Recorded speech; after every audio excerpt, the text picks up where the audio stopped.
এবারে 20 টাকা টিকিট আছে, এই টিকিট বানাইছে 50 টাকা, দুই বেটা ঢুকছি 100 টাকা দে, 40 টাকা আছে টিকিট দুইটা, 20 টাকা খেতের ভিতরে ঢুকছি না, মনে হয় যে 100 টাকা দিয়ে পুরো খেত কিনেছি, ফুল টুল সব ভাঙ গেল, যা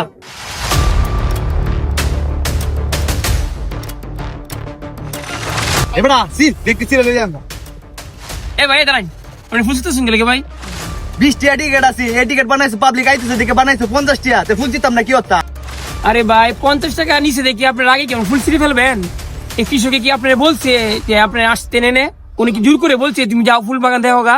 আপনি নিজে ইচ্ছে আসছেন, ফুল দেখবেন, দেখে সুন্দর করে ছবিটা তুলে চলে যাবেন। আপনি বানানো লাগলে আইসেন না, কিন্তু ভাই এই ফুল বাগানটা ক্ষতি করেন না। কৃষক ভাই গরিব মানুষ, সে চাষ করছে, আপনি দেখবেন। আমরা যে বলবো ফুলের বাগানটা সুন্দর আছে, আরো গ্রামের মানুষ আসবে, শহরের থেকে মানুষ দেখতে আসবে। এখন যদি আপনি এই বাগানটা ছিঁড়ে ফেলেন ভাই, মানুষ কি দেখবে ভাই? এই সুন্দর নষ্ট করেন না ভাই, আপনার কাছে রিকোয়েস্ট ভাই, বানানো লাগলে আইসেন না, কিন্তু ফুল ছিঁড়েন না। কিন্তু ভাই আমার একটা রিকোয়েস্ট আছে, 20 টাকা টিকিট যদি 50 টাকা বানায়, পাবলিক তো ইউজ পরিমাণ আসতেছে, তো 20 টাকাই থাকতো, এটার 50 টাকা কেন বানাইলো? শুনো ভাই, তুমি কি জানো এই ফুলের বাগানটা করতে কৃষকের কত খরচ হয়েছে? এই ফুলের বাগান করতে কৃষক অনেক টাকা খরচ হয়েছে। 50 টাকা টিকিট তোমাদের জন্য কিছু না। এখন যদি টিকিট আরো কম দিত, কিছু মানুষ আছে আইসে তাপ দাপ করে ফুল বাগান ছিঁড়ে তো, যারা আসবে এরা বুঝতে আসবে, হ্যাঁ ফুলগুলো ছিঁড়বে না, বুঝো ভাই? 50 টাকা কোনো বিষয় না, তোমরা আইসে দেখো, কিন্তু ফুলের ক্ষতি করো, ঠিক আছে? আপনারা সবাই আসবেন, ফুল বাগান দেখবেন, কিন্তু আপনার কাছে একটা রিকোয়েস্ট, কেউ ফুল ছিঁড়বেন না। ফুল বাঁচলে কৃষক বাঁচবে। আসলে আজকে যে আমরা ফুলের বাগানে আসলাম সূর্যমুখী ফুল দেখার জন্য, এই অ্যাড্রেসটা অনেকেই চিনে না, অনেকেই জানে না। এই লোকেশনটা এই ক্ষেতের মালিক, এই বাগানের যে মালিক, উনি সুন্দর করে আপনাদের সবাইকে বলে দিবে। আপনারা মনোযোগ শুনেন সে কি বলে, সেই লোকেশন হিসেবে আসবেন, সহজে আসতে পারবেন, কোনো ধরনের আপনার ভোগান্তি হবে না, ঠিক আছে?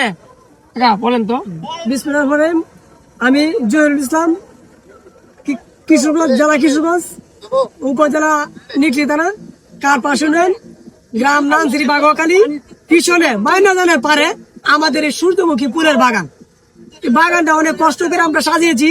আমাদের কোনো প্রোগ্রাম ছিল না যে মানুষকে আমরা সেলফি তোলার জন্য দিব বা মানুষ ভিডিও করবে, এগুলোতে আমাদের প্রোগ্রাম ছিল না।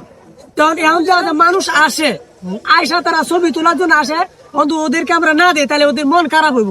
তা কাজে আমরা দিছি যাতে করে আমাদের কোনো ক্ষতি না হয়। প্রত্যেকের কাছে আমাদের আকুল আবেদন, যাতে ফুল গাছের কোনো ক্ষতি না হয়, ফুল গাছ যাতে না ভাঙে, ঠিক আছে?